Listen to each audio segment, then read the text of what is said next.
Yeah, we really appreciate you taking the time out to do this interview with us for the Static Majors music blog. We know Yeah, you. I apologize to all the all the listeners, man. We had a little trouble with our schedules, so Mhm. we had the early bird gets the worm. We had to go on and do it on the early morning. Yep, yep. It's all good though. I'm just glad we got a chance to actually do it, so we're good. Yes, So sir. let's go straight to the questions here. First up, just give me a little background about, what you've been up to lately and what you're currently working on. Man, I've been up to a whole lot, man. I know everybody. I had put a video out on YouTube. Me and a guy named Luke Whitehead, Big Lotto, just did a collab on one of his records. And when I put the video out, which was some footage of us working on it, a couple of people commented and said, "Welcome back."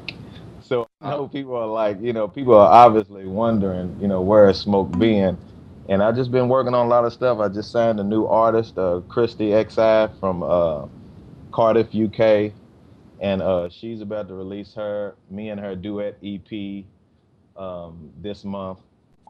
Gino, he just got a book deal, so he's about to release his book. With that, the Gino and Smoke EP, and we're getting ready to release his Latin Bird, Latin and Blues album. I'm releasing on the 17th R&B The Resurrection Volume 2. It's available for pre-order now, and just messing with a lot of other independent artists with features and stuff. But one of the main things, Slam, though, that's been taken away from my work time is I just recently in January got custody of my children. So I've been on some big daddy shit here, raising them and everything. Man, that's why it's better for me in the morning because I'm up in the morning. I'm trying to get them, back on their school schedule. It's because vacation is over. School starts in 2 weeks. So Yeah, early morning, I'm awake. I'm awake, wiggling. I'm pumping. yeah. Oh, very nice, man. Let me ask you something about what you mentioned earlier. Some people have commented, "Welcome back" on your video. Yeah, As an artist who's not always on the mainstream and on the radio, a lot of times people might think just because they don't hear you on the radio, you've disappeared or whatever. What do right. you think you do to like keep the fans informed and stay relevant and all that type of thing? Well, I try to stay as I like to say as omnipotent as possible on the internet and attainable as well. You know me, I'm a you can basically witness to this. I'm very attainable, accessible. I'm easy to deal with. I'm gonna always open my door. I basically anybody hits me up, talks to me, I'm gonna respond. I pretty much I don't act like most celebrities do. Where I have certain execs or administrators running my pages and answering the mails and stuff. So I pretty much keep in touch on a more intimate and personal level with my fans. And I try to at least release some type of information, if not music or videos, for them to know, hey, I'm still here. I ain't gone nowhere. Ain't nothing changed but the weather. It's just a little hotter this summer. Other than that, I'm still doing my thing. It's not over until God says it's over. Yeah. Yeah, and that's something I've always respected about you. You're very accessible to the fans, and you always take the time to interact with them. I see you on Twitter and all that, Facebook. So yeah, I see you doing your thing out there. Oh, yeah, That's definitely, man. I mean, I feel like people love or even take the time, maybe out of curiosity or simple interest in me and what I do for whatever reason it is. I'm totally appreciative, of that. You know what I'm saying? I feel like the only, if nothing else, the only gratuity that I can extend back to that person is to, say hey and thank them for thanking me. You know what I'm saying? That's just how I am. yeah, cool. Now you also mentioned your artist Gino, and we've had a chance to talk to him a few times, and he's mentioned to us, and he's allowed us to hear a snippet of a Playa song that he recorded over. That's gonna be on his album. Can you tell us a little bit about that song? No, which one is it? Oh, you don't know about it? Oh, I Oh, probably do, but we've cut so many records. I don't know oh which one you're talking about. no, it's the song "Left You a Message." Oh yeah, left you a message. Sorry about that. It's a song that of course I got all types of archives from years of doing music, and whenever he was here, I came across that. I'm in my folder, just going through records, and he heard it, and it's a record that actually has me, Static, and Black on it, and a rapper named Sincere. And Okay. he's a rap. He sounds just like Biggie. I mean, when you hear it, it's like he sounds like Big. And it's a song that we actually wrote for someone. I forget who we were, and we were producing it and creating for somebody. But and it was produced by a guy from here named Darius, I believe. And but it never got finished. So the only thing that's on it is the hook, the rap, and a vamp actually at the end that Static did, because it was something he was hearing that he just knew that needed to be on there somewhere. So Gino heard it and was like, "Well, man, can I cut this?" And this has been since 2006, and I just told him in 2010, "Yeah, go ahead, we can we can cut it." Oh yeah. So hopefully we'll get that done, and it'll be a monster for everybody to hear, because we still want to keep that Static name out there. We still want to keep the Digital Black name out there. We want to keep Playa out there in general. Yeah. We want to keep the whole entity, the whole legacy flowing with everybody, Okay. because it's deeper than Cheers to You. A lot of people don't know that. Yeah. Of course. And just on a quick side note, you might want to not speak too loudly about those archives you got there, because we got a lot of big time ends over here. Right. They might Well, see, track. that's another thing that I'll do if you haven't noticed. Like last year, I released that, the unreleased compilation. I'm not getting ready to keep that stuff over here. I know people want to hear that stuff. We didn't do that stuff just for us to listen to. So, why not give it out? So, I mean, just be on the lookout. You never know on whatever album or compilation or mixtape that we put together. It could be some vintage throwback archive type shit on there. Yeah. Okay. Cool. Sounds good. So now let me ask you. Originally, how did you meet the other members of the group? Playa, and how did you guys come together as a group and form that? Well, back in the days, it was, there were a lot of groups in Louisville, Kentucky, and there was always, I like to it's like equivalent to like the NBA draft. You would always, one group would lose a member, and you would try to draft him into your, if he was something that you needed, whether it be the look or the voice, or or the tone or whatever, you would put him in your group. So groups always transformed with new members, old members, such this, that, and the third.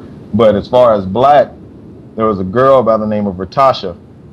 And we went to Central together, and she knew him, and actually called me and Black on three-way together. This was like 90 or 91, and me and him sat on the phone while she's in the middle, of course, singing songs. We both took turns singing songs for hours. Yeah. And pretty much that was it. And he just so happened to live like 14 blocks, 10 to 14 blocks up the street from me. So it was like, that was it right there. Static, I actually met him like back in like 87. Oh wow. And because I had a group, it was four of us. We were originally a junior brotherhood in our church. You had your brotherhood were the older men that sat in the front. They were, what you call deacons, and they would sing every second and fourth Sunday. But then you had the junior brotherhood, and that was us four. And we basically out of that formed the group. Well, one of the members named Charles Tilley went to school with Static and basically recruited him into the group. And we ended up crossing paths again in like 91 at U of L. And when I seen him, like I said, it's like the NBA draft. I said, that nigga right there, we put him in this group. So, and there it was. Okay. Cool.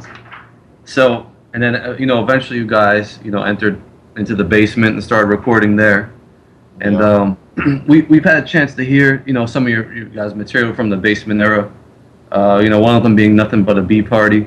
You Yeah. know, tell us what you remember about recording in the basement and working on these songs. Man, it was. I mean, I know you've heard this millions of times, even from Static. It was like school. This is where we basically learned, and experience is the best teacher, and that's what we learned from was experience. We learned the fundamentals of, music, and the music industry itself. Yeah. We actually, had the opportunity the benefit to like actually say, okay, look, there's all these rooms in this studio that Devontae has locked out, and one of the rooms wasn't being used. It was a voiceover room, like a pre-product room. So I took the initiative to say, okay, I'm getting ready to go in here and try to learn how to use this equipment, and start producing tracks. I've been watching Devontae, hit all these buttons and shit. I'm getting ready to go in here and start hitting some buttons my damn self, and start trying to produce. And then everybody, we came together when it came to producing, and we came together when it came to writing and arranging songs. Let's go on and start fucking cutting songs, because Devontae didn't have a lot of time to do that because he was so busy working on the show, The After Party, The Hotel, and amongst other projects that came along. And then you had them doing shows, touring, or whatever. So that whole era, and I've heard other members of the basement, talk about that era with negativity or animosity, and I can understand. I can see where you're coming from. And then there's no situation in life that will not involve negative. It has to be that way for you to appreciate the positive. And for me, I just can't really look at it as a negative situation, even though negative things transpire. Nothing is perfect. But I look at it as I wouldn't be, musically where I am right now. We wouldn't have been musically, collectively, where we were if it hadn't have been for that era. Yeah. And Ain't Nothing But a Bee Party, y'all. That was the basement. That was our theme song. That was the anthem. Fuck all them other records we did. That was the anthem. Because ain't nothing but this is what we do. Ain't nothing but a bee party. I heard Shannon. He was talking about that. We didn't party a lot, but when we partied like a motherfucker, and it wasn't nothing but a bee party, y'all. Oh man, that's crazy. So another song we've actually heard from that basement era was an earlier version of "Everybody Wanna Love Somebody," which eventually landed on the "Cheers to You" album. Were there any other songs like this where you guys had an earlier version inspired something? Pretty much every song had an earlier version, if not more than two. Even Joy, that was on Timbaland and Magoo's "Welcome to Our World" album, had an earlier version. Because most of our songs were basically they initiated on, they're all originated from the piano. We would go back to the piano room, like you see on the "If You Scared, Say You Scared" video. They would all originate from there, and we would take it, to the voiceover room and actually create it and cut it and record it. So I mean, Push had like 2 or 3 versions, and the second version was the coldest version known to man. It was sounded straight like some Prince shit. I will never forget that. But something happened. I think the electricity cut off and lost everything, because I wasn't that knowledgeable. I wasn't that knowledgeable that everything you do, save. Every move you make after you done, save. You know what I'm saying? I'm still flowing and vibing, adding shit, and then poof, there you go. But Together had an earlier version. I-65 had an earlier version. Everything when we got, basically from a voiceover room, pre-product, to the big studio, from a swing mob in the basement to Def Jam, everything had to be, redone.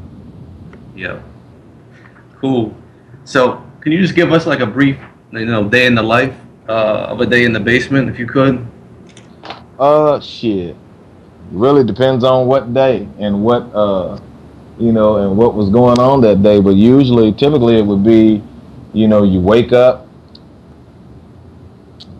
you know, eat your little something, hit that shower, put your clothes on, and walk on over to the studio. Studio wasn't that far, you know, to walk to, you know, a couple of blocks, and go in there and not only try to create, you know, when we had, you know, when we took that initiative to get in that voiceover room, but also go down the hall and see what Tim's doing.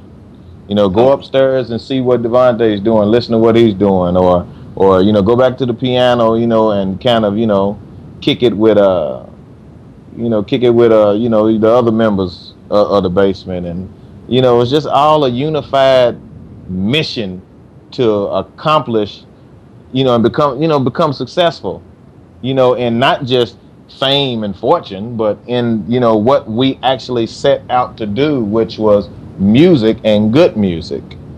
Yep. You know what I'm saying? To try to change the game in music, you know, in music itself, in the music industry. That was pretty much a day in the life. You know, we would be in the studio probably till the sun came up, you know, and go and walk back over to the studio. I mean, back over to the apartment and sleep for a couple hours and go right on back and you know, continue where we left off. You know, it was just all about motherfucking getting off in there and meddling with what everybody else was doing, trying to be a part of it or learn something from it, or just hearing it and witnessing it go down, or you trying to, you know, get your shit off. Yeah. You know. Okay. So eventually, you know, after leaving the basement, what was the transition like? You know, just to becoming a group.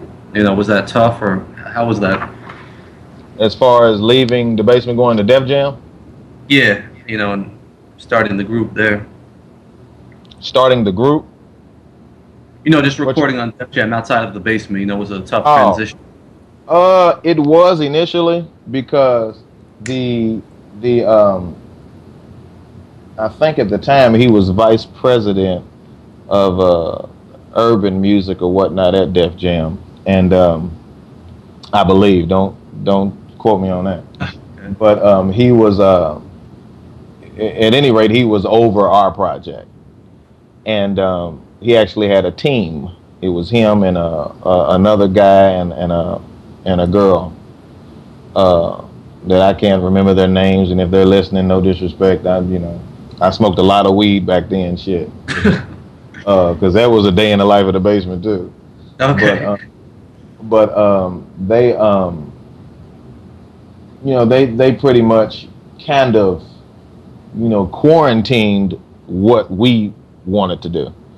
You know, the records that we had, like Joy and you know, I-65 and Together, things that, you know, those types of songs, you know, they pretty much quarantined and put into exile.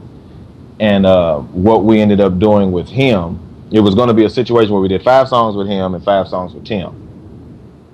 And the songs that we were doing with him were just not Playa. Mm-hmm. And they weren't feeding Playa, if you know what I mean by feeding us. Yeah. And so that was rough. And we had, you know, that this particular person, the VP, was actually the person who was coaching us as far as our vocals were concerned too. So, you know, we'd be in the booth, you know, maybe an hour or longer, just recording a fucking verse. And we would always have, you know, ram tough issues, you know, where we bump heads because we wasn't off it. We just want to go in here and sing, man. Yeah. You know, and it was hard for us to take that instruction or that direction or that guidance from someone who couldn't sing. Yeah. You know, how you gonna tell me how to sing something and you can't even do it? You know, so that was rough, and we were doing songs that had nothing but samples of other songs, a beat, a bass, and maybe a lead line. That's it. So that really wasn't musical enough for us either. It wasn't feeding us. So whenever that situation within Def Jam, you know, had its transition, whatever happened with the VP, then we were able to have a little bit more artistic control over our music. And that's why you hear half and half, Smoke, and Tim when it comes to the production. Yeah. You know what I'm saying? And pretty much we were able to control what went on the album and you know, musically and everything. I mean, even when it came to our image, we were taking pictures in I'm sure you've seen the Don't Stop the Music promo, like, photo. Yep. Yep. Where we got all the tight shit on. You can see our heart beating through the motherfuckers and shit. You know what I'm saying? We had the little gay photographer and everything. And I ain't got nothing against nobody being gay, but you know, it's just not my thing. Yeah. You know, do you? And it was just that wasn't nothing I was used to. And it was like, you know, I ain't really feeling this. We got on all this tight shit too, and everybody's feet look like they wear size 15s and shit. You know, the bottom of the pants is hugging the ankles and shit. You know what I'm saying? Somebody's laughing in the background, but I'm telling the truth. You know, the motherfucking their haircuts wasn't even talking about nothing. You know what I'm saying? The nigga had G-strings coming down the side of their face instead of, you know, wide sideburns. I mean, everything was fucked up to us. You know, we come from Louisville, Kentucky, from the dirty, you know, from the hood. And that wasn't our thing. You know what I'm saying? We wasn't, well, what is this shit? But we had no control. And to our knowledge, like most artists would have this knowledge, walking in, being brand new, they control you when it comes to that. Yeah. You know, their thing is going to be, I'm putting the money in you, do this then. Yep. You know what I'm saying? If you want me to invest in you, then it's going to be something that I'm going to have to feel confident and have faith in to put my money and my time behind. And of course, 9 times out of 10, that person is going to feel like what's more investmental to them is what they want. So that's the situation we were in. But after that transition, it was all about, let's go to Louisville and do the photo shoot. Yeah. You know what I'm saying? Let's get niggerish again. Let's throw some ghetto shit in this shit, man. This is, you know what I'm saying? If this is player, nigga, let's be players. Yep. Not Queen. You know what I'm saying? And I love Queen, nigga. Freddie Mercury is one of the baddest niggas that ever did it. But you know what I'm saying? No, I see what you're saying. So let me ask you, you know, the last track on the Cheers to You album, I Want to Know with Foxy Brown, was that the type of sound you would say Def Jam was trying to put on you? Or tell me about that. Yeah, that was a song. That was one of the songs that we actually did with with the VP. Now, I don't want to say that VP, but with the VP. And being that it went on the How to Be a Player movie soundtrack, then we just, you know, and the label more so than us, felt it to be suitable to put that song on the album. You know, which business-wise makes sense, because then if you like that song from the movie and from the movie soundtrack, then you would be able to relate the two. Oh, this is them. You see what I'm saying? Yeah. But if you haven't noticed, it was the last motherfucking record on there. It was the last record on the album after the gospel interlude. Usually that's the last thing, but we didn't want that on there though.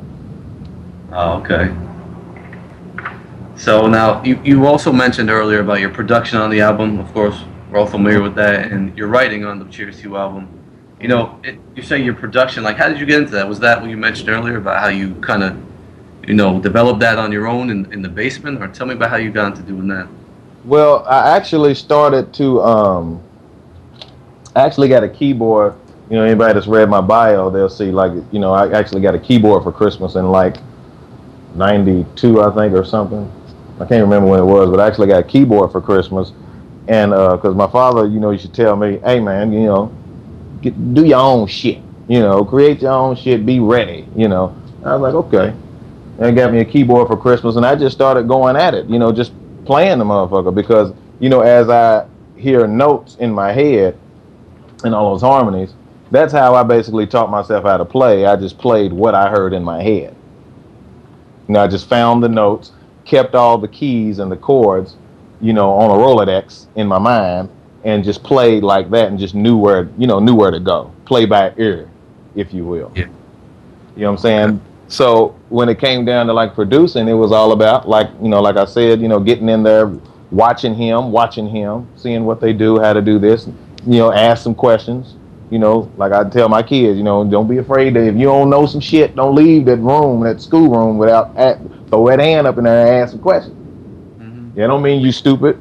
You smarter for asking the question, so you'll know. So I'll ask questions and, say, okay, what do you do this? And, okay, cool. And I just taught myself, okay, this is how to produce. This is how to, hook the shit up.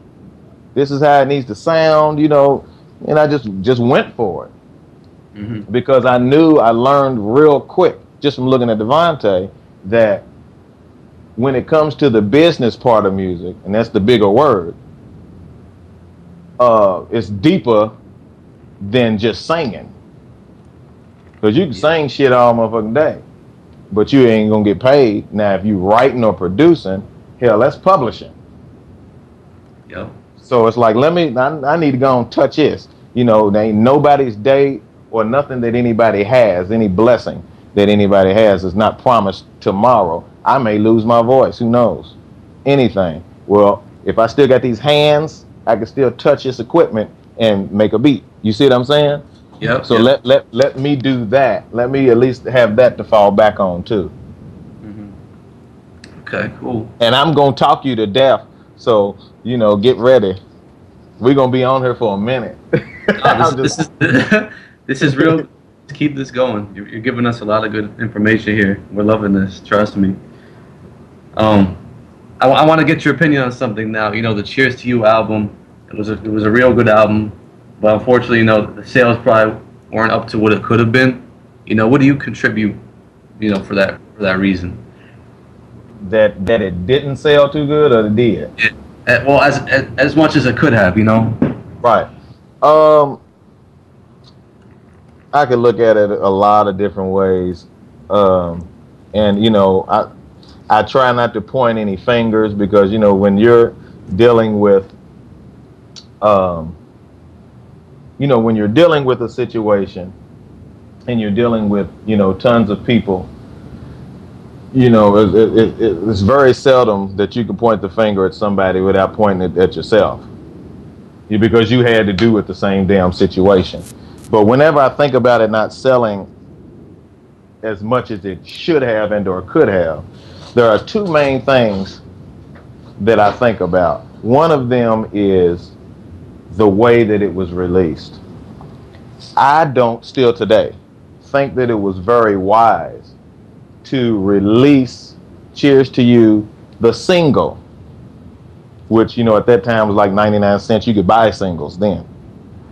In February of 98, and then released the album in March of 98. I don't think that was a good business move. I think what could and or should have been done is to totally denounce the 99-cent single, give the world a bomb-ass record, but put them in a position to and I don't mean to sound harsh, fans, but I'm just saying, because it's been happening for years. No, there are no 99-cent singles unless you go digital. Put them in a position to where they have to buy the album for that song.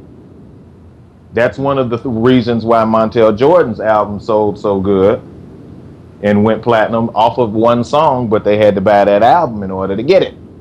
Yeah. With that Master P. And I think that was a big factor because being a new artist, you don't know whether to trust the 12 other songs on the album as opposed to this one you like. So why don't I just pay 99 cents, which is more affordable for me, for the one I like? And I'll wait till I hear something else and I get it. So I don't think business-wise that was a right move to release a bomb single for 99 cents in February and then the album that probably went for $12 or $10 in March. The other thing that I think about is how around that time was when I remember around that time digital shit was starting to rise on the internet. Mm-hmm.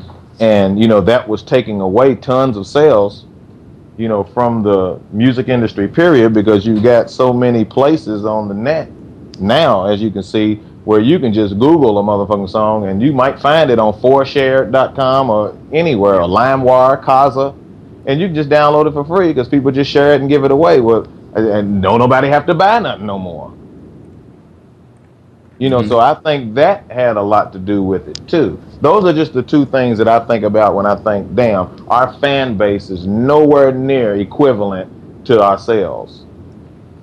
Yeah. Because we've got a multi-platinum fan base, but they don't. It's not equivalent to the sales at all. Yeah. That makes sense. And also, let me ask you, was there ever? I know you had two singles on the album. Was there ever a third one that would have been chosen? On Cheers to You. Yeah. Nah, we pretty much totally shut it down due Okay. to the fact that it wasn't, you know, selling like that, and you know this, that, and the third. We pretty much shut it down so that we could just say, you know, fuck it, let's move on, let's go on and go to the next one. Because usually after your when you drop an album, and I don't know how they think about how they think now, but I know back then, if you drop an album and it doesn't sell as expected or like it should, you know, or it's not equivalent like to the singles and shit like that, they usually like shut shit down and let's go back to the drawing board. Yeah. So, and then that was just our whole thing. Let's just shut the shit down and go back to the drawing board and go on and, you know, put together another LP for everybody, another album. Yeah. Okay. Well, let me just ask your opinion then. If you had the choice from that album, is there a song you would have chosen if there was, say, there was a third single? If I had a choice, it probably would have been, and back then, I don't think that I would have been the correct person to be choosing nothing, because I'd have been choosing for the wrong reasons. Okay. I'd have been choosing just because I liked it. Yeah. You know what I'm saying? And Yeah. that probably would have been, it probably would have been Together. Okay. That's like my favorite joint on the Playa album. All right. Okay. It's a good choice. Okay. Now, you know, we've also, you know, between the Cheers to You album and from the songs we've heard from the Throwback Legends, you know, era, basically, you know, we've heard that basically your style changed a little bit to a more street R&B sound. You know, that's my opinion. But was there a reason behind this change, or tell me about that? One of the reasons was just, you know, music in general was turning more street. You know, you were getting less R&B. Another reason was that Static was really pretty much like, you know, doing a whole lot of the arranging and the writing, you know, things of that nature. And, you know, I'm sure you've heard, you know, Static, as far as his, I can't think of a better word, but like his likes as far as genre of music, wasn't, you know, number one wasn't R&B. You know, number one, it was rap and hip hop. Yeah. So, you know, being given artistic control and being able to say, okay, we're going to whip this up, and him having even more control than he had with the Playa album due to things that he had written outside of Playa, like Pony and things of that nature, you know, it gave him more ability, as well as me and Black more ability to take our album a little bit more street. You know, we wanted to be able to play, you know, Cheers to You is a great record. I'm not denouncing that record at all, but it's not a record that you would have been hearing pumping in the club. Yeah. But, you know, Gravy Train, or, you know, I'm Available, or What's Your Number, records like that, yeah, that would probably shove through the club, and people would be like, who the hell is that singing to? So it was, you know, it was more of that mentality of, you know what, we need to take this more where music is and where it's going, you know, but try our best though not to stray away from who we are and what we do and what we're known for doing and what the capabilities that we have. We need to not, you know, try not to stay away from that and still stay true to ourselves. Find that median. Okay. And if I could just get your opinion, you know, why do you feel that album never released? That album never released because there was, you know, it was a lot of time that had had passed on us recording it. For me, I seen a lot of, to me, and I've mentioned this, excessive recording. I felt like, the songs that we had, and I'm pretty sure from fans who've heard it, I'm pretty sure they could attest to the same thing. They feel the same way. The songs we had was a fucking bomb album, but we still wanted to record and record and record, and then Static was busy a whole lot recording, a lot of other projects as well, on a lot of other artists that, of course, took time away from Playa, but at the same time, we didn't want to take time away from him eating and feeding, his family. Yeah. You know what I'm saying? So I think that was one of the things that took away from that, and in time, due to some stuff that I won't discuss on this interview, yeah. In time, everybody just decided, okay, let's work on our, solo projects, which is something I could never, ever imagine myself ever doing. This was some solo shit, because I was just so used to singing in a group since fucking '87. Mm-hmm. How I'm going, let's see, 13 years later, say, oh, I'm going solo. Yeah. I didn't get that idea till '06. Driving down the street, and something I just seen myself, and this is gonna mess you up. You the first person I haven't told this to. I just seen a video of a song called "Get Away" that I put on my first solo album. Of me running through the motherfucking forest with a white suit on. Now you remember All About the Benjamins? Yeah. You remember that video where he's running and shit? Yeah. I just couldn't get that concept, that imagery out of my head, and I seen that shit on Get Away. Like I'm trying to get away, and looking for something, and I was like, you know what? Hold up, I can do this, because I actually had that visual. If I don't see it, the Bible tells you where the people that didn't have a vision, they perished. If I don't have a vision, if I don't see it, I don't fuck with it. Yeah. And when I seen it, that's when I said, oh, I'm gonna go on and do this. I have too much to offer that I couldn't offer in Playa. Not saying that they wouldn't allow it. I'm not saying that, so I don't want nobody to get the wrong idea. What I'm saying is that when you're in a group, there are certain positions and roles you must play. Mm-hmm. You know what I'm saying? Because you got to leave the door wide open for him to do him. You got to leave the door wide open for him to do him. You got to stay in your lane. And this going solo gave me the opportunity to step outside of the player box, my player position, and say, okay, I'm going to do some take 6 type material. I'm going to do this, I'm going to do that. I'm going, it gave me that opportunity to do that. When I started seeing that, that's when I said, okay, let's roll out. And I know I got off the subject of the question that's asked. I don't want nobody to think that he went to talking about him, but I'm, me, like we was sitting up in that club in Connecticut, I just start talking and there we go. Hey man, Smoke, that's what it's all about. We're here to talk about you. Anything you got to say? I'm an open book. I'm an open book. I'm gonna let it. I ain't ready. Hey, shit. I ain't getting ready to pamper nobody's booty right now. I'm about to keep it all the way 100. I'm ready to keep it 100 with you. What I said. Yep. Cool. Hey, real quick, I got my associate from the blog, Daimu. He just joined the call. What's up, boy? What's your big dog? What it is, man? And I can't call it, but first time ever talking to you vocally. Hey, yes, sir, man. You all good with me, man. I'm telling you, every time we get together, we talk about your music, listen to your music, man. Big fan, bro. I appreciate that, man. You just don't know how much, man.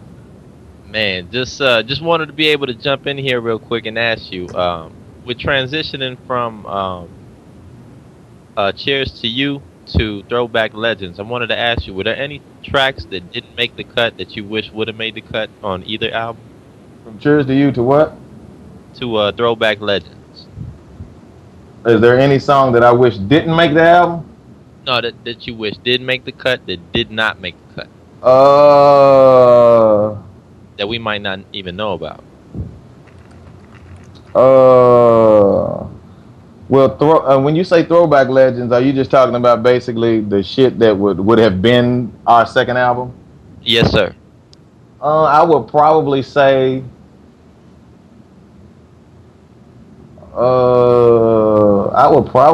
if there were any, because the only ones I can think of is ones that like I've actually released on my solo shit. It would probably be Through It All. Okay. Because I just know that would have been a big Playa record. It would have been a bigger Playa record than it would have a Smoke record. All right. All right. You know what I'm saying? Yes, sir. But there's nothing that I can think of that y'all don't know or haven't heard that I wish made the album that didn't. There's nothing that I can think of that y'all haven't heard. And in all honesty, Slam, because I know he's probably thinking whatever shit. He's just finished talking about the archive. But no, in all honesty, I really can't think of any. Okay. And I gotta mention that Through It All though. That's one of my favorite videos on YouTube where you're singing that with Genome and Germ and this. I love it, man. I was drunk in the motherfucker on the video. I ain't gonna lie. Hey, we already know. We already know, bruh. I had the bottle in the hand. Yep. But see, that's how I get. Anybody that knows me will tell you. That's how, whenever we get together, I got a bar at the crib that's got all types of wine, beer in the refrigerator next to it, liquor on it. I don't touch it. You know what I'm saying? For people who think, oh, he's an alcoholic, he drinks every day. I don't touch it. I haven't drank in probably, a month and a half. I only drink whenever I'm in a social gathering and, we kicking it and it's like, well, shit, let's get something to drink. Well, when I get to that level, it's all bets are off, nigga. Mm-hmm. To turn the record on, I'm ready to go. I'll look over at my brother and say, hey, nigga, I'm off that right now, nigga. I just turn something on. I'm ready to go. I'm ready, and it's on from there, and I just start singing whatever, and that's cool for me. Because that's almost like, it's almost like practicing. Yeah. It's kind of working at your craft, you know what I'm saying? Yep, exactly. And another video I wanted to ask you about that I've seen on YouTube is the one that you mentioned earlier where you and Static, you're on the piano, he's singing If You Scared and Say You Scared. Tell us what you remember about this moment in time. Man, please, Smoke, tell us, man. Man, it was just another day in the life. Well, back then, in Rochester, New York, at Digglera Studios, we would go back to the piano and just sing. Sometimes, I would hit some shit and we would create something new out of it. But that particular video, that had already been created and we were just back there, singing it. I don't know who taped it. I don't know if it was for some actual footage for something or if it was just a friend that had, been back there and was videoing us at the time. But we were just back there, doing our thing on the piano, going through all of the shit that we knew how to, that I knew how to play, that we had wrote and, and put together. And, we just went for it, singing If You Scared, Say You Scared. We didn't really have no words for it. We back there freestyling and shit, but we knew the hook, but we didn't really know, no verses yet. We back there freestyling. Putting things together, just vibing. That's just what we did on a daily. We always vibe together. I think that's one of the key reasons why we had such a great blend, vocally as well as a great blend as a group. Period. We weren't some guys that lived in 3 different fucking states, in the U.S. or 3 different, countries, on the planet. We actually came up singing together as well. So we were, I hate to sound, funny style, but, we were made to do that. You know what I'm saying? We were made for each other. That was what it was supposed to be. Yeah. Yeah. So, I'm guessing. Sorry? I'm just fucking with Damu and Shababy, Oh.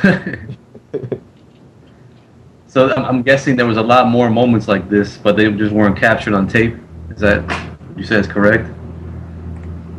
I mean, as far as I know, but it's not any footage that I have, and I'm being honest about that too. Yeah. Oh man. Okay. I got a question from one of the listeners, one of the fans on the blog, Pooh Bear. She wants to know when you're gonna shoot the together video. She said it's Uh, been years. I hope she's listening so I can tell her to look, stop pressuring me to shoot it. She been asking me to shoot that video. She's actually, one of the great supporters, of Playa, as well as the whole Smokey Digglera brand. She's like one of the biggest supporters. She's out of Louisville, Kentucky as well. She's also out of what a little clique called the SOC, Smoked Out Clique, and it's pretty much like supporters of Smoke. And she's been getting on me about doing a YouTube video of me singing together. And I'm gonna tell you, Pooh Bear, there's been so many times. I mean, as recent as maybe I think 3 weeks ago, I was at the studio, and I had played that song and sung that motherfucker. I sung that motherfucker like 3 times from beginning to end because I was just feeling it. And I just hate that there wasn't no footage on that, because if there was footage on that, I could have just said, "Oh, here." But I'll do it very, very, very, very, very soon. Trust me, I will do it very soon. Yeah, and she is actually listening right now. So shout out to Pooh Bear. Yep, shouts out to Pooh Bear. What I said. Cool. Now let me ask you. Since the group broke up, would you ever consider working with Black again? Yeah, we've actually did shows together this year. I think we did like 2 or 3 shows together this year, and definitely we're definitely open for doing some more shows as far as anybody wants to book Play or whatever, because to us Static ain't dead. Yeah. We fuck all that, we in denial. Mm-hmm. We take him with us wherever we go. So I mean, we still do shows. We actually just did a record together. I got a compiled group now of me and Too Big Mafia, who is a duo rap group out of Louisville, Kentucky, on Too Big Entertainment, which is the head of that label. Big is my cousin. We put together a group called Smoking Big. And it's basically, our music, new genre of music is rhythm and gangster. We're combining gangster music, or not so much as gangster, but rap with R&B. And our next single that we're about to release, which is called Mr. Right Now, not Mr. Right, but Mr. Right Now. Black is actually we actually did that together. He's going to be on that record, so it's going to be basically Smoking Big featuring Playa. Okay. Yes, I mean, we're actually still, doing stuff together. We actually, a couple of weeks ago, me and him sung at a funeral together. Okay. Yeah, what I'm saying, for a young, I think he was 16 years old, out there in them Louisville streets. I'm sure everybody knows about Louisville, Kentucky. We on First 48 every day. What I'm saying? So, yeah, we definitely, doing and plan to do more things together. As far as the Playa album, no, we don't. That's not in the works at all. We're not going to do that. But we may, release some singles or something like that. Black actually is in a gospel group now called Totally Dedicated. Yep. And they are actually on fire, which means hot to anybody that's lost. They are hot. So definitely be on the lookout for their project, because Black, as well as his other quartet gospel group members, are going to war. And it's not live in the church, but I'm saying it's all live music in the studio too. And they are not holding no punches either. Yeah. Okay. So just to confirm, if you and Black, you mentioned you're not going to record an album, but like if you two were to record again together, just working on a song or two, you would go by the name Playa? Oh, definitely. Oh, all right, cool. Yeah, definitely. Cool. Definitely. Yeah, that's good though. I'm glad you guys are keeping that alive. And I dare anybody to try and sue us for it. I dare any conflict to come our way on that. Give us 50 feet. Yeah. And I mean that. You can write that on that blog if you want to. Tell them I said it. Mean that. Oh man. I'm gonna keep it 100 with you. I'm telling you. Nah, that's cool. Another artist I'd like to know if you would ever work with again is Timbaland. Would that ever happen? Yeah, that would happen. Yeah. You'd be That's willing to about do all that? that's about all I'm gonna say on that. But yeah, it Yeah. could happen. Oh, okay. I mean, there's a lot of stuff that I have spoken about. You know, I had that was one of the whole meanings behind the Truth in the Booth. You know, I pretty much dedicated that time when I was working on it, and that time when it released. It was a Truth in the Booth era. There were a lot of things in my life, including the whole Playa situation, all of the history from that situation, even things in my personal life that were constructed to look like this. And that particular era of the Truth in the Booth, the truth actually was revealed.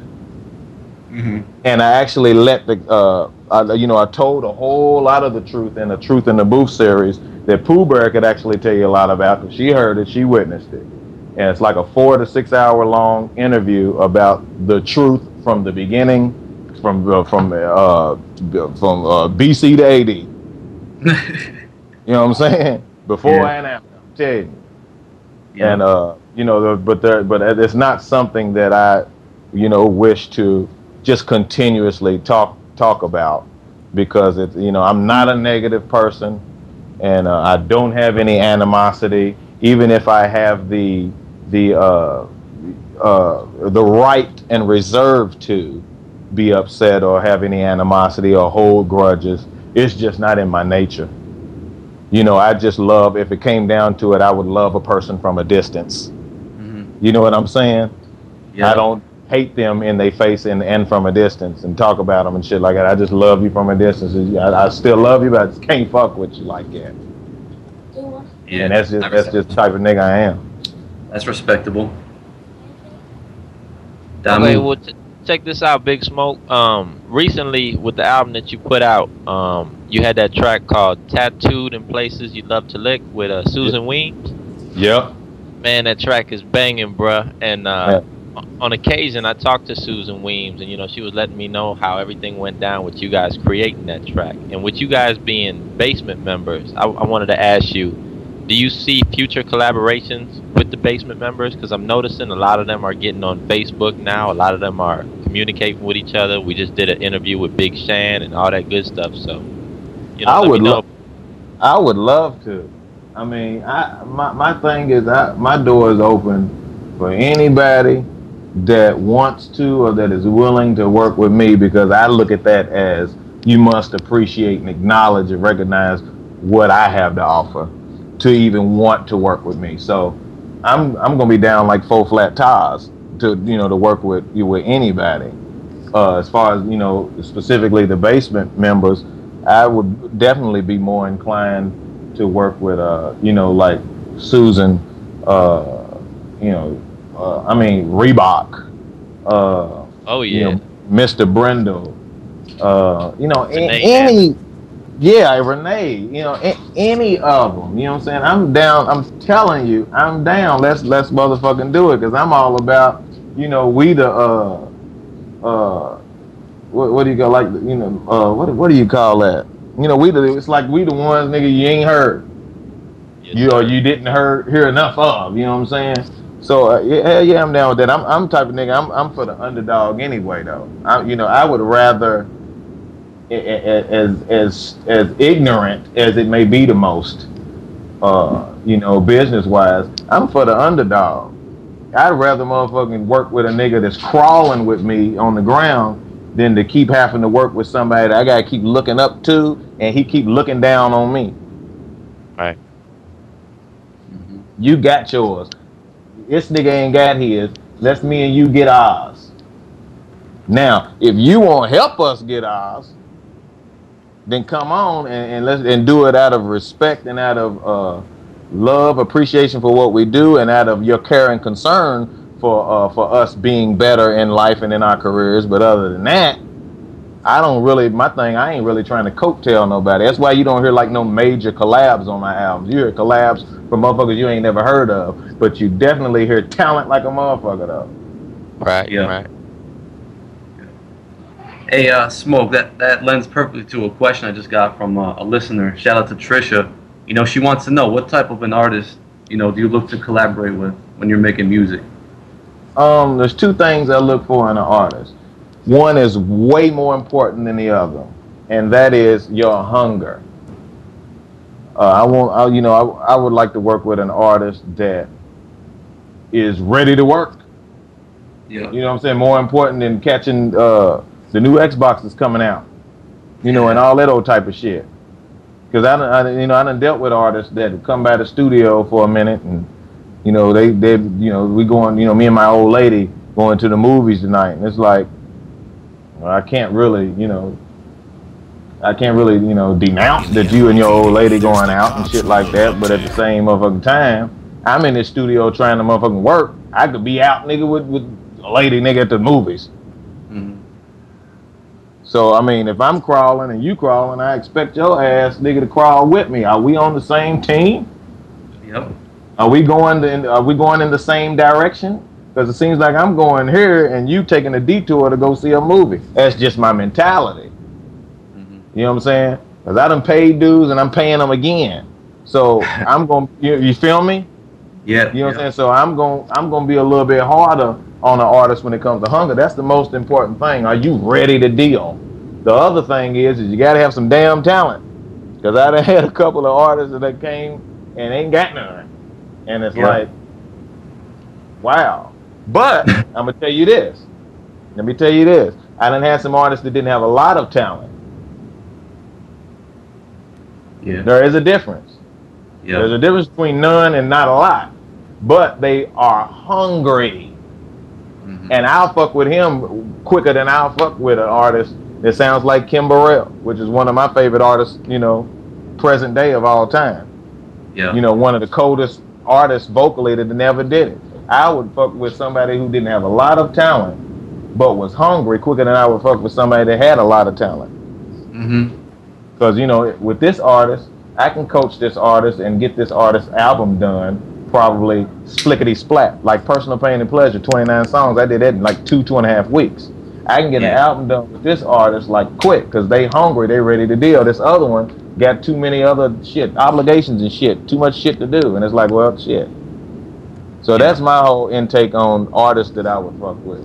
I look at those two factors, one way more important than the other. Yeah. Well, let me ask you, you know, what is it like, you know, originally starting out as an artist yourself? You're still an artist, but at the same time you have your label and you have artists under you who, like you said, you're coaching and, you know, work with them to develop them. You know, how do you enjoy that type of a role also? It's definitely, it becomes stressful because, you know, you just add more to your plate. You know, more obligations, commitments, and responsibilities that you have to fulfill. But it's definitely,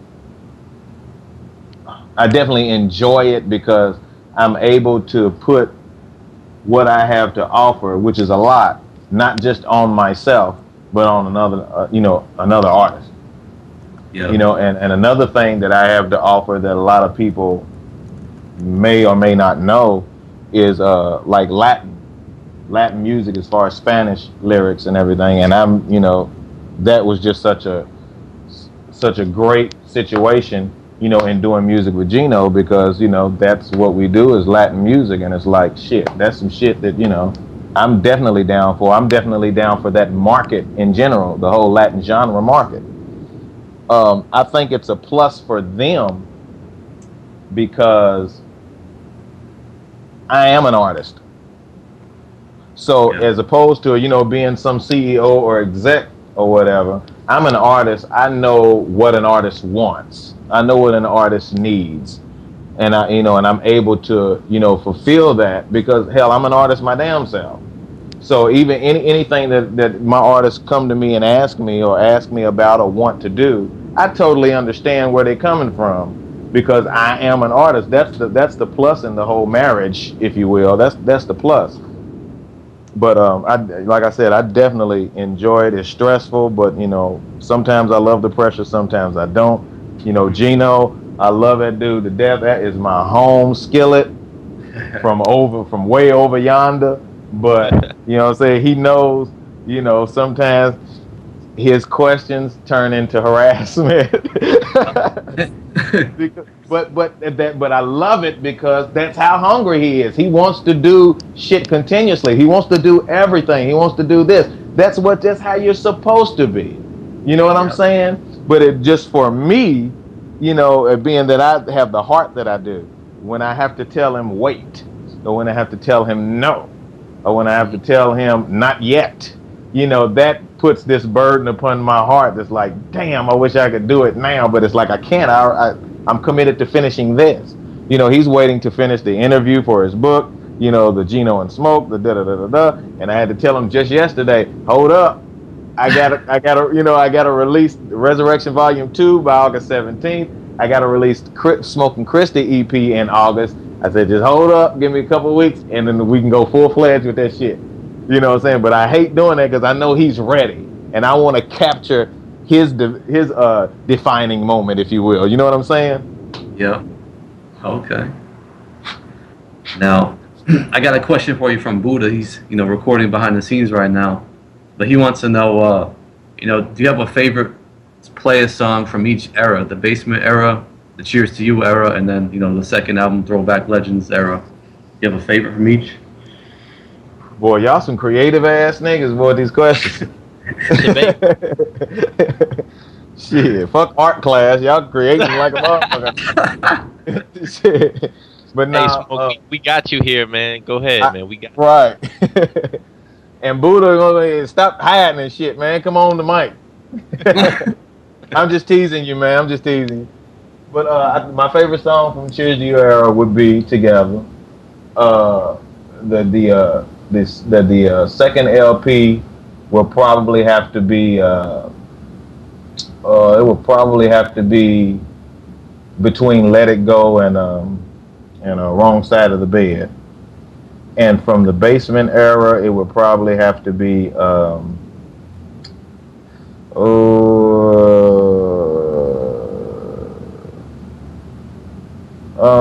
I can't think of the name of it. I can hear it, but I can't think of the name of it. It was a song we. I wish I could. I can't think of how it go. It's like I can hear the bass in it because Daryl Pearson was the one who produced it. We did one with him called Old School, but it's not that one. It's another one. But it was one that it'll come to me eventually. But it was one that Daryl Pearson, who was a producer and writer, he actually played bass in the Swing Mob band for Jodeci or whatever. He did a lot of production work and stuff back then too. It was a song that he did that would be my favorite and even though I can't think of how it goes or anything, I can remember how much that song just like stood out of everything that we did. Okay. Was it Come On Girl? Come On. No, it wasn't that one. Was it To Prove It to You? No, but I love that song too. Forgot about him.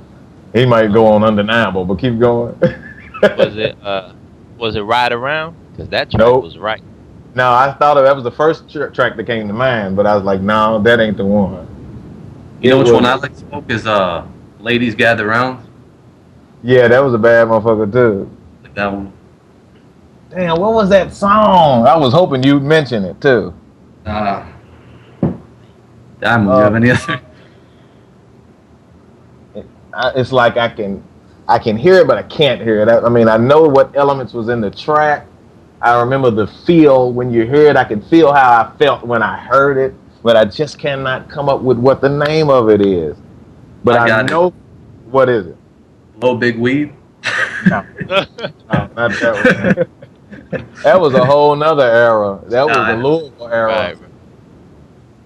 But shit, yeah. my favorite song probably during the Louisville era was uh which actually was gonna go on LP2 was Something for Your Trunk. That actually originated in Louisville. Man, I love that song. That's a great one. Damn, what's that?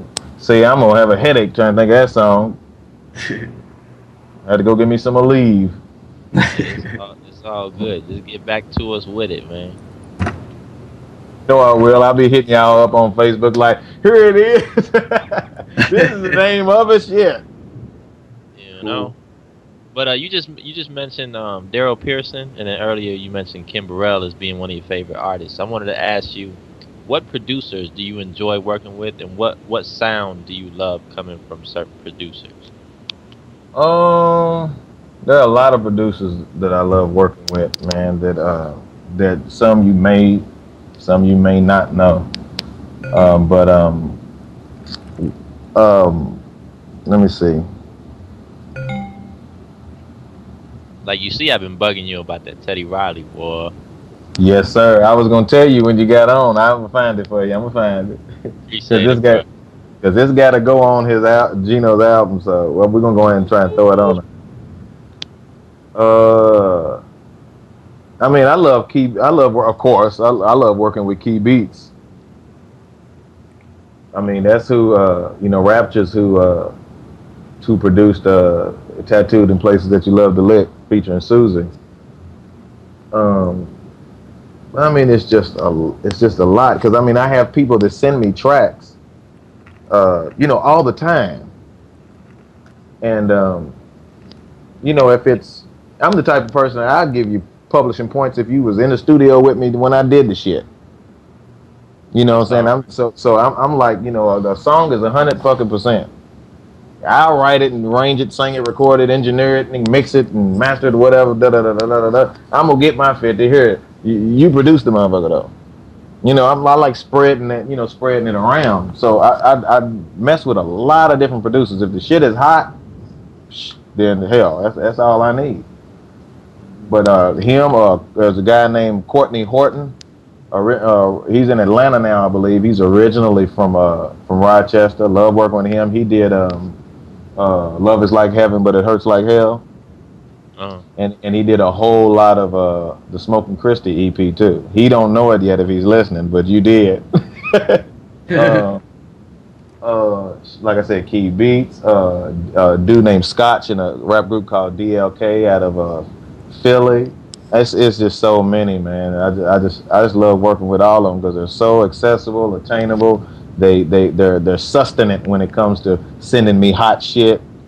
Outsiders for Life, Todd and Jason and Alan, all of them in Virginia. I mean, shit, I love working with all of them cats. You see, I try to keep working with the same motherfuckers all the time.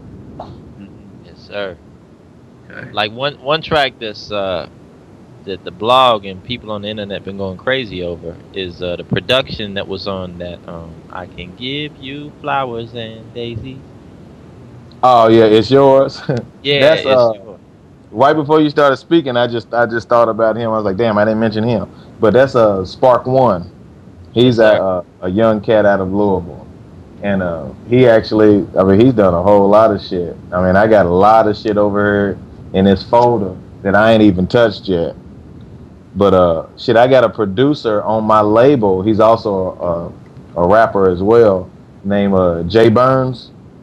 Uh-huh. He was actually the rapper on La La La La. Okay. And he actually did the beat for that song. And his tracks, he's sustenance with his shit too. He's unwavering. He sends you something, that shit's gonna be hot.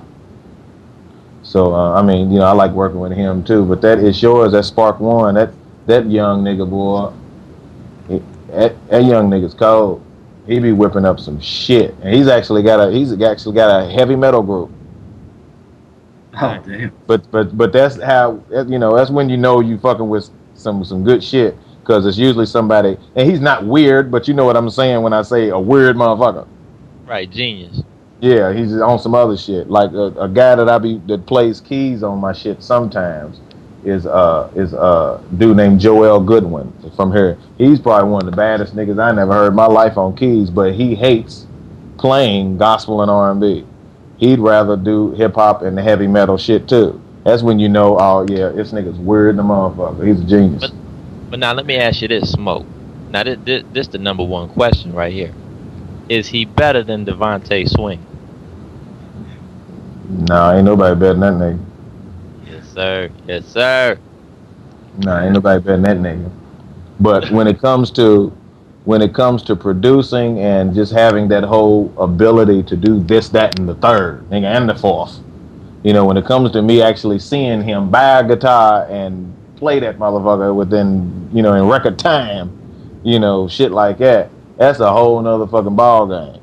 But as far as like Joel, just watching him, you know, play in bands and play at different events and different churches and come and you know and just start, he's just real ignorant with it. I mean, he's gonna go some places that you're gonna have to say, go do it again real quick. Hold on, what key is that? What was that?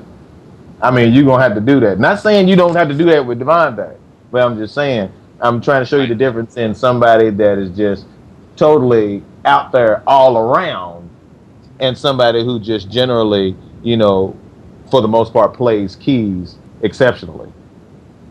You know, I put them totally in two different fucking buckets. But as far as producer and all around, Devontae's the baddest nigga. And I don't say that because, oh, that was the clique I was with. That was the nigga I was under. Or that was the nigga or the nigga within the group that I admired prior to even being in the basement.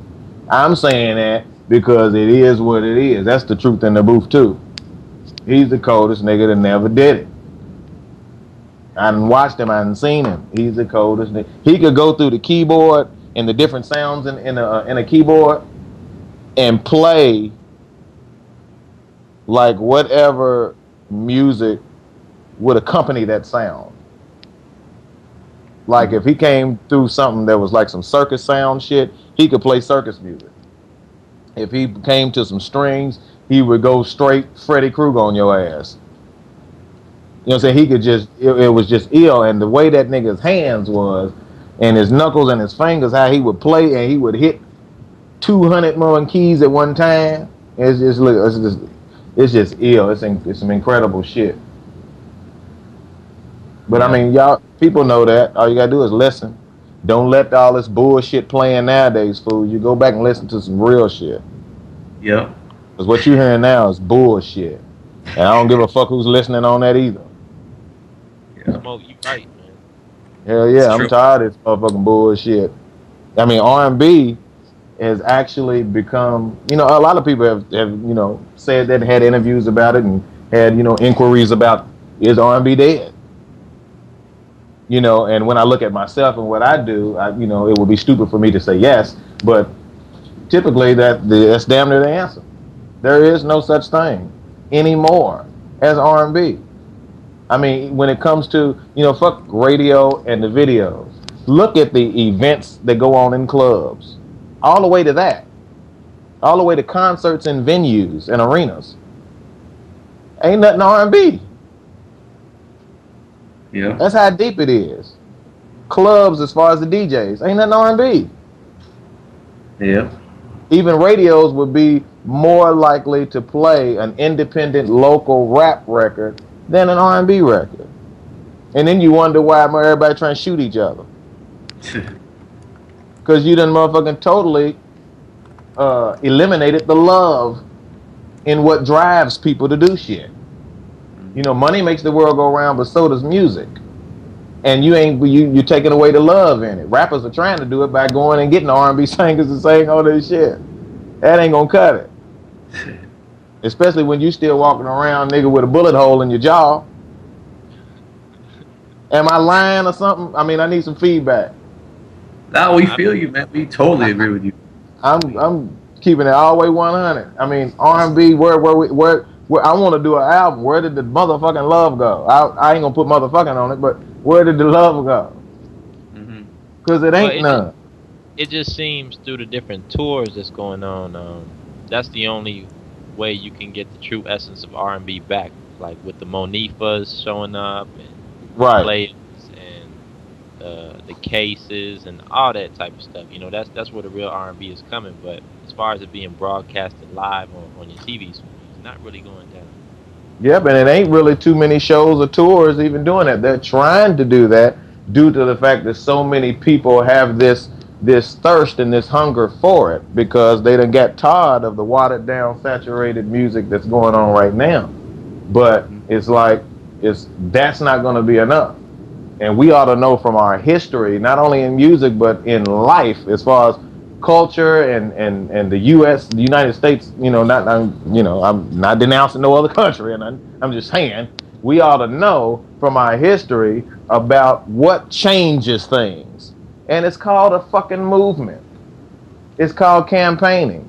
But we're losing because so many of us, even some of us who agree with what we're talking about right now, still request, still buy, still listen to, you know, that fucking music, or still play that same bullshit. And it's like, that ain't gonna help us none. Even the labels are trying to denounce all the old shit and make us buy the new shit. Why you think they got Vivo? And most of the old videos that you used to listen to, that was your favorite, that you added to your YouTube favorite, is gone. Yeah. Because it's getting more plays than that new bullshit they putting out. And they like, we need to make money and get some motherfucking shit on this new shit. Take that old school shit off her. It's right in your face. Why you think MySpace changed their band player?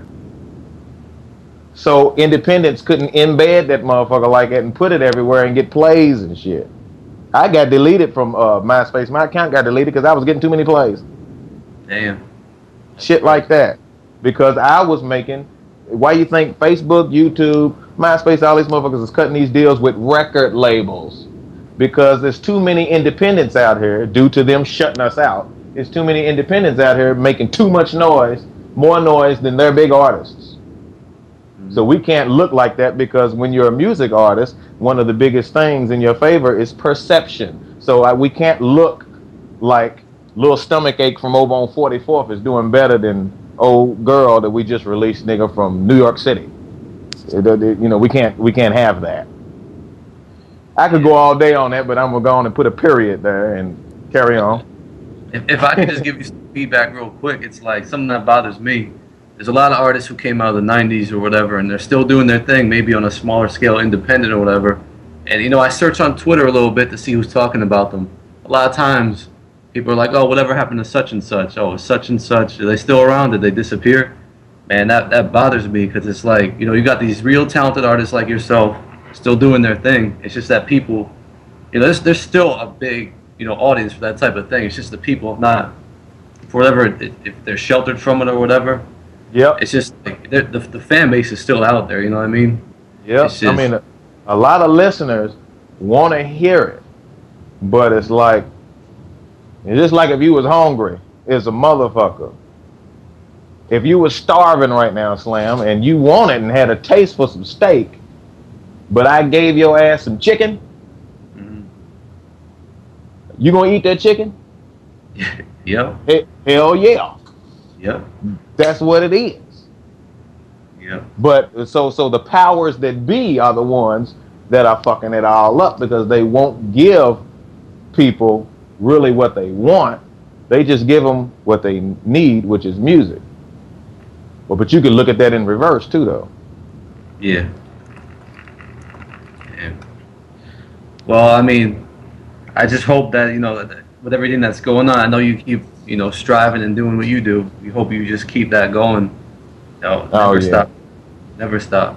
I ain't gonna lie, and I'm gonna say this to some of the potential starving artists out there independently, or people that just have that dream, haven't even ignited or embarked their career yet. There done been many times, and you heard this first. You done heard this first here. I ain't said this nowhere else. There done been many times I done had the towel in hand and actually cocked it back, ready to throw that motherfucker. Wow. There done been many times I done motherfucking put together with 2 popsicle sticks. I glued the motherfuckers together and cut a little square piece of a motherfucking bed sheet and tied it on the end of it, ready to wave at motherfucker. Oh man. There'd have been plenty of, and I'm figure of speech in here, but you know what I'm saying. There'd have been plenty of times I done been ready to motherfucking tap out, nigga. Yep. You know what I'm saying? But honestly, and then I'm gonna go ironic on you, but honestly, it's them comments and them listeners showing the appreciation for what I do that keep me going, because I feel me where I'm coming from when I say the few fans. I know I have Yep. many, but you know what I'm saying.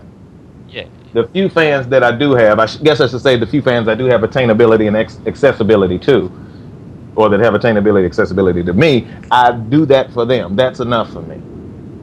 Yeah. But I get thousands and thousands and thousands of comments, thousands and thousands and thousands of them. But that is not equivalent to my sales, like the Playa shit. Yeah.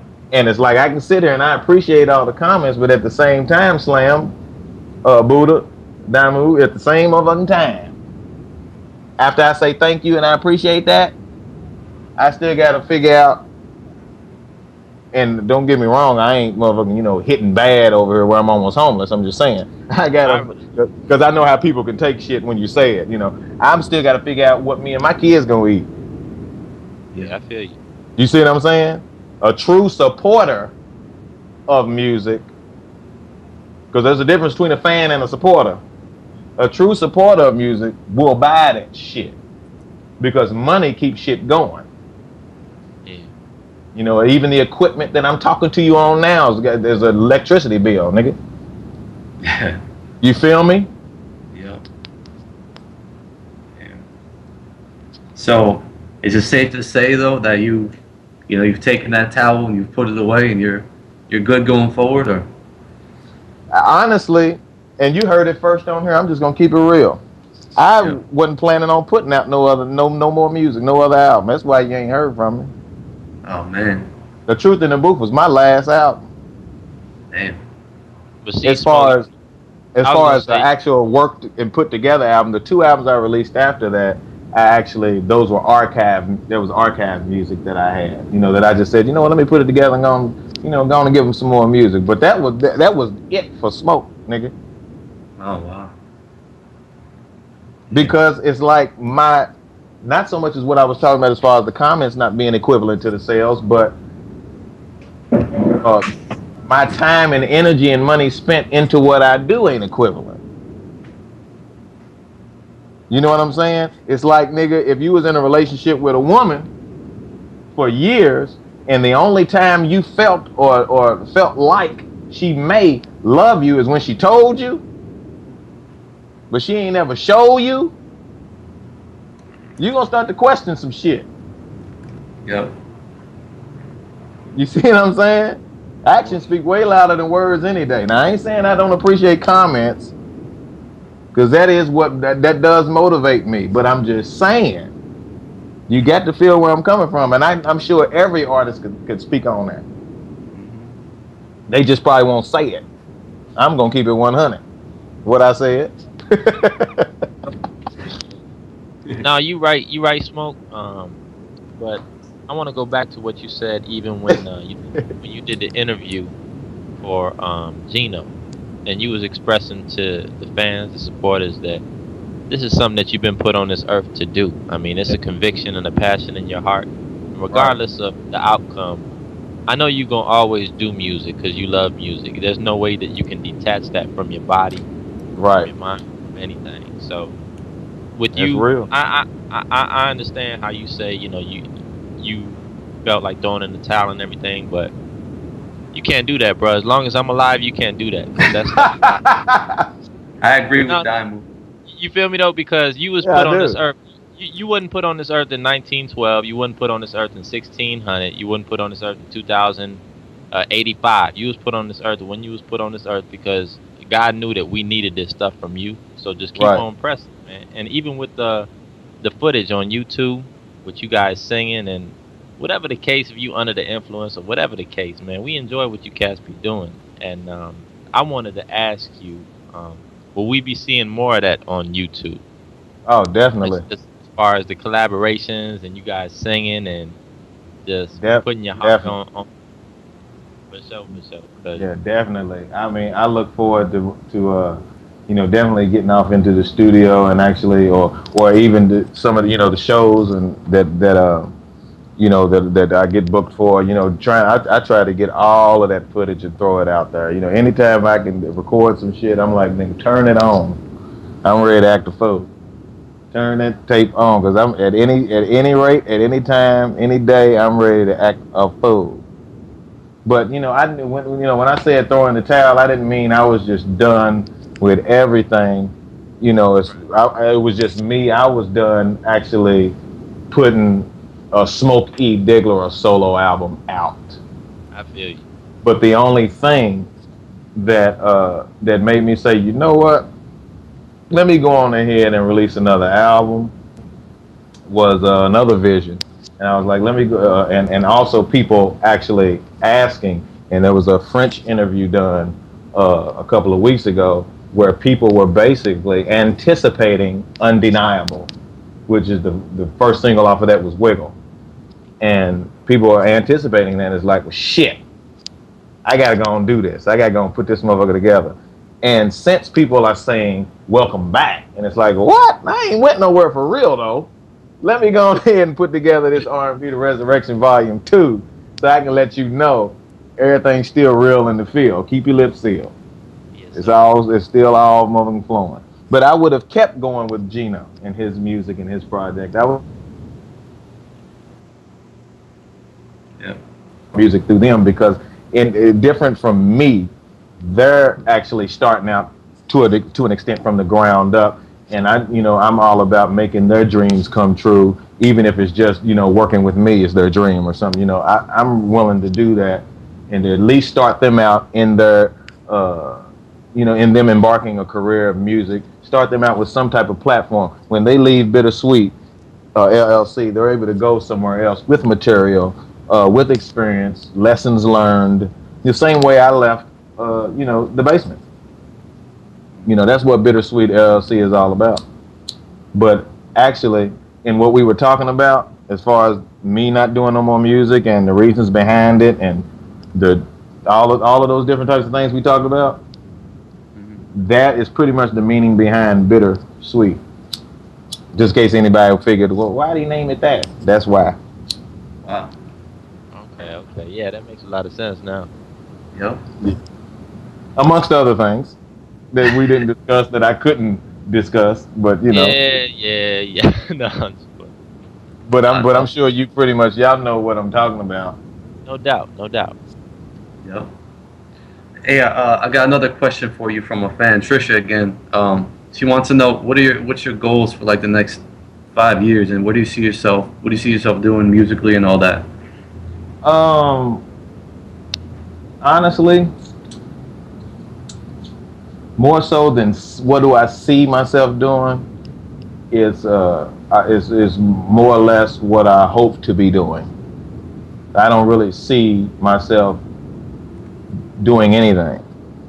And I'm not saying that I won't be doing anything in 5 years and that's what I see. I'm just saying that I don't even see 5 years from now me doing anything. I don't even put that upon me, because the only person that needs to see anything is the Lord, and I just need to, go on and follow suit. But what I hope that He has planned and in store 5 years from now is, I'm back at least where I was, on a major circuit, as opposed to a small time business, or as opposed to independent, as opposed to PayPal. I'm in Walmart now, you know what I'm saying? And FYI, shit like that. And that's what I see. And I see, everything just being, I see people, I would hope that people would recognize by then the truth in the booth. I would hope that they would recognize what y'all see in me.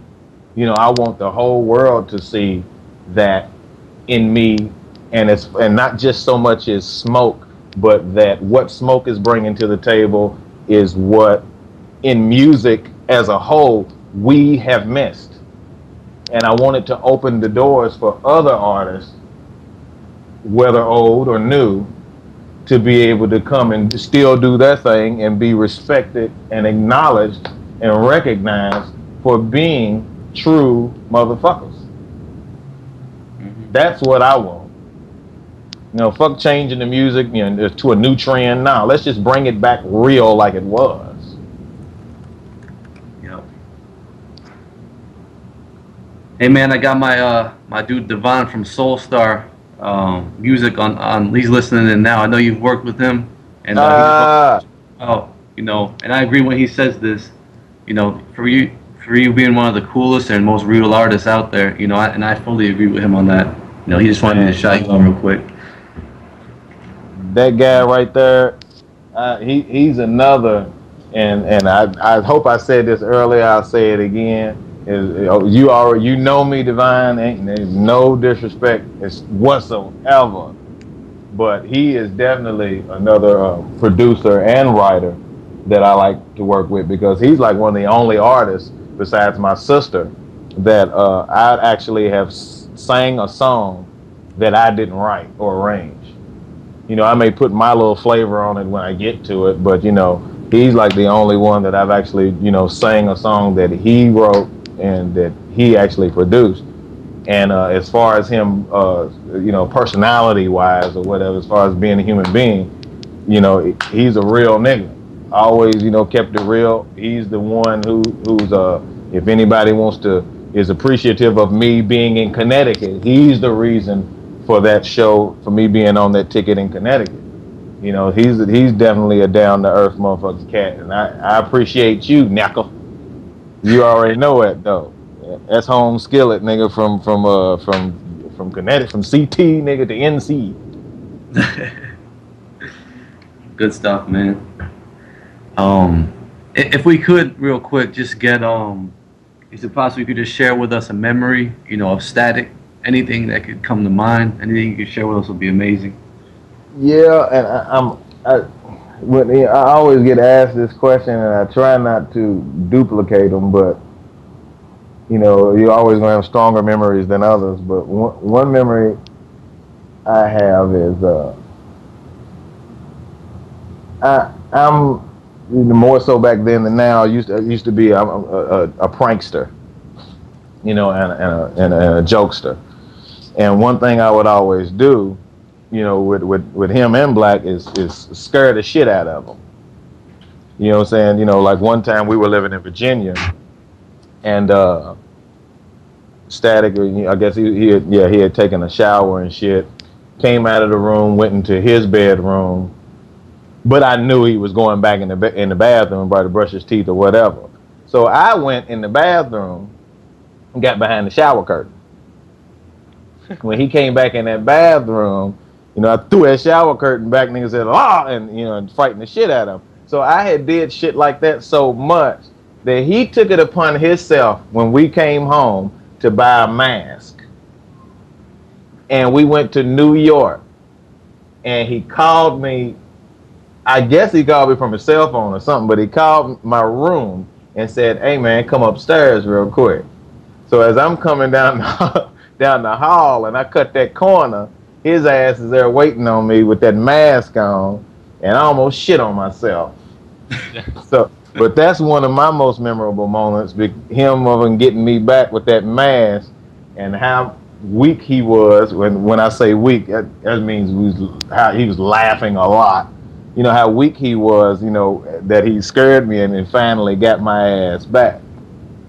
But I got a lot of motherfucking memories, a lot of fond memories with Static, with Black, with, you know, all three of us, whether it be in person on the phone, you know, whether it be in Louisville or in Alabama, you know, wherever. I mean, just so many things come to mind, you know, every time I even see the word Playa. There's just so many, but that's the first thing that comes to mind when I think about him, how he popped up around that corner.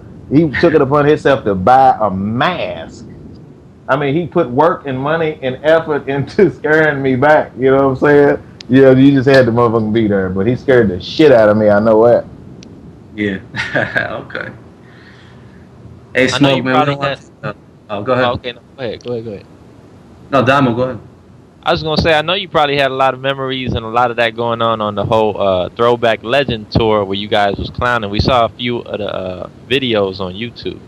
Oh yeah, I think one of my fondest memories was we were on the tour bus, and you know, we got into this, you know, conversation about how we need to, and this is mid tour, you know, in the middle of the tour, we got into this conversation about how, you know, we need to motherfucking present, you know, ourselves, I guess, you know, as, you know, a little bit more sexier or something, you know.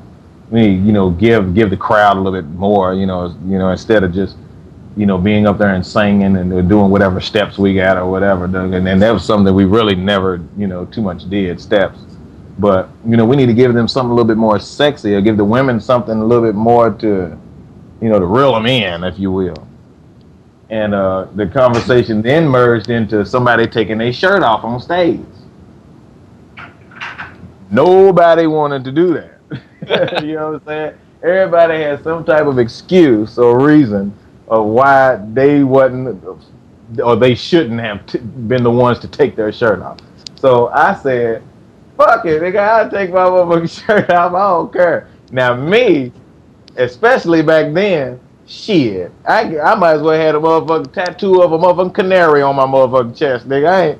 I got what they would call the Tweety Bird chest. I ain't built or nothing, nigga. You know what I'm saying?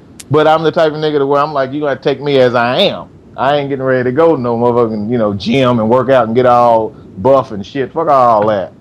I am who I am. You got to take me as I am. You know, come as you are, as the church say. So I said, shit, fuck, I'm gonna take my shirt off. So he kept on, you know, egging me and, you know, trying to, you know, put that pressure on me. Well, I said, nigga, I'll do it. He's like, I bet you won't do it. So I got up on stage, and I think it was right before our last song, Never Too Late. And as he was walking past me, because, you know, we would always switch sides. You know, you go this side, I go that side, you know. Or you go to the middle if you leading. I came by him and I grabbed him and got in his ear real quick. I said, watch this. And I walked over to the side and came on up out of my shirt and shit. And he's standing over looking at me like, I can't believe this nigga's doing this. I came out of that motherfucking shirt, grabbed some girl's bottle of water in the front row and started pouring it on myself and shit, nigga. And I'm laughing at my own self because I know this is some crazy shit I ain't never did before. And after the whole show, and the ladies were screaming and shit. You would have thought I was buff. You'd have thought I was from WWE, the way they were screaming and shit.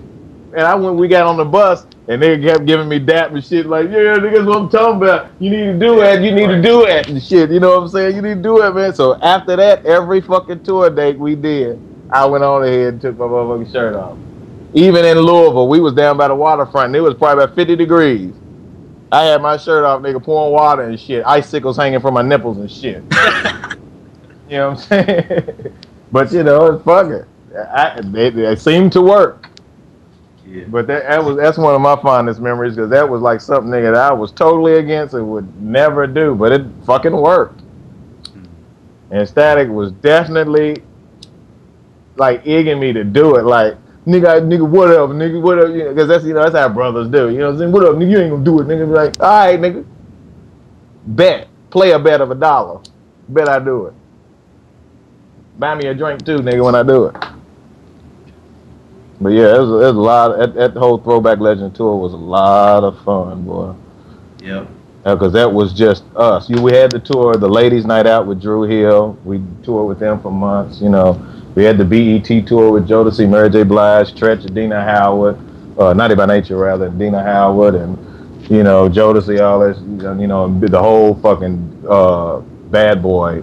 Click, Craig Mack, all them, Total, all that shit. But that tour, that was us. You know, we were the headliner, and/or we were the only ones on the ticket. You know, that was our thing. You know what I'm saying? We had our own tour bus. We wasn't no flying and shit all over the place, hoping you make it, and all. You know what I'm saying? Hoping the motherfuckers stay in there and shit. You know, wasn't none of that. We had our own tour bus. We kicked it, played Xbox. I mean.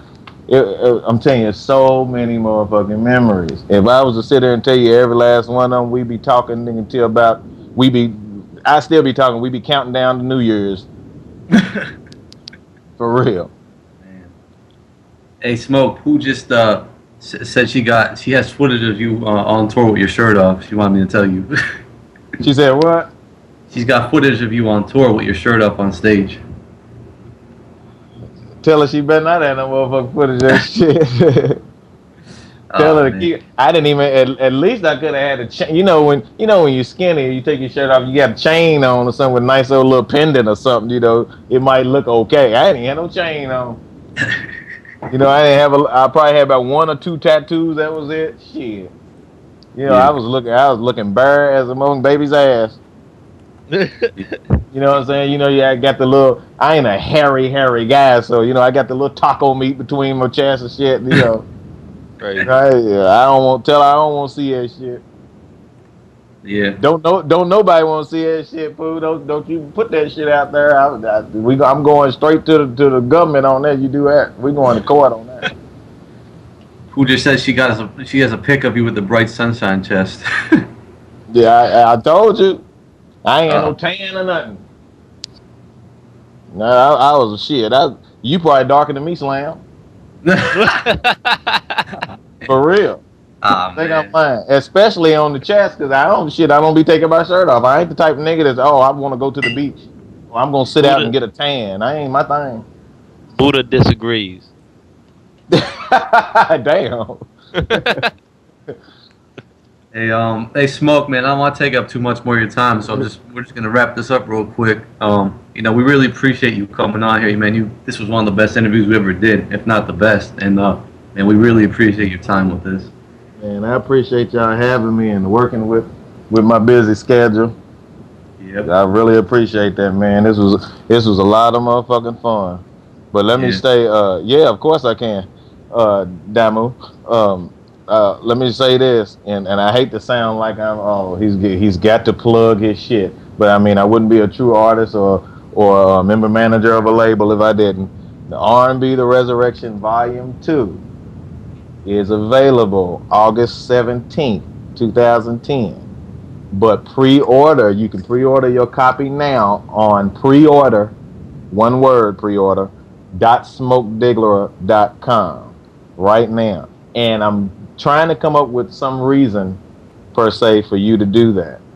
You may get something in the mail. You may get something extra with the download. I'm not sure yet, so it would be wise and in your best interest to be one of those first few that get that album, because it's definitely an album you want to hear. I threw out there on the status for people to tell me what song they want to cover the other day, Slim. Yeah. And for the most part, people said Donny Hathaway, A Song for You. That will be on there. Okay. And this is not an album like Volume 1 that had like some original cuts on it too. This is all covers. And it's covers that you ain't going to expect coming at you. I'm telling you. Trust me. You're going to be like, what the fuck? Where did that come from?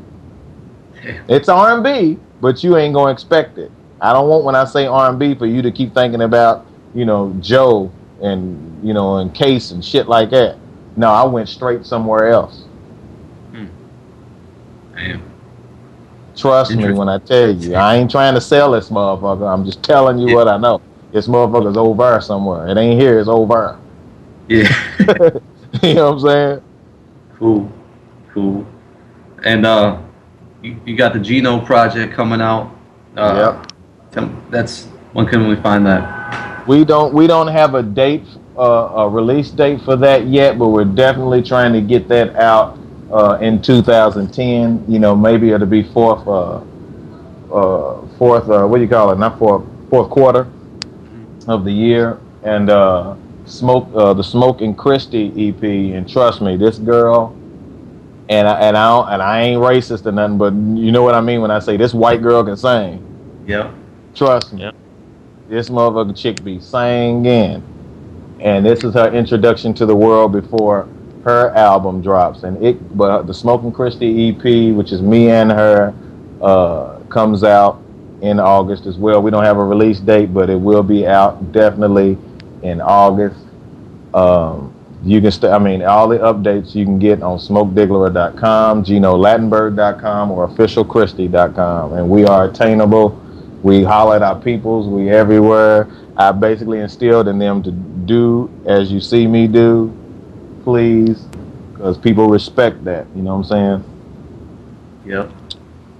And you might as well throw your Twitter ID out there too, just so, because I know this dude responds to everyone on Twitter. I see him on there, so he's one of the most artists I know. Twitter.com/Smoke Digglera. I know my name is Smoke E Digglera, but everything pretty much on the net is whatever.com/Smoke Digglera. Cool. And then trust me, I'm omnipotent. If you want to find me on anything, nigga, just motherfucking Google the site name like High Five or whatever, or my yearbook or some shit, and then just put Smoke E Digglera. I'll pop up. Trust me. Cool. Once again, man, this has been amazing. We really appreciate it, man. You know, thanks for everything, man. Man, I appreciate y'all, man. Y'all definitely stay safe and keep in touch with me, man. Y'all got my numbers. Y'all got the bat line. Y'all know how to get in touch with me, man. Holla at your boy. Sounds good, man. And definitely send me y'all's email addresses because you already know y'all get the exclusive on the records. Y'all ain't got to buy nothing. Oh, okay. Sir. Appreciate that. Don't even worry about that. Just make sure y'all give me y'all's email because, hell, I'll send you what I got done so far. I'm 2 songs away. Oh, man. And I just started on the motherfucker last week. Appreciate that, Smoke. Appreciate yes, sir. Cool. All right, Smoke. Yep. Hey, all the fans, I love y'all. Y'all stay tuned. We're gonna keep it moving.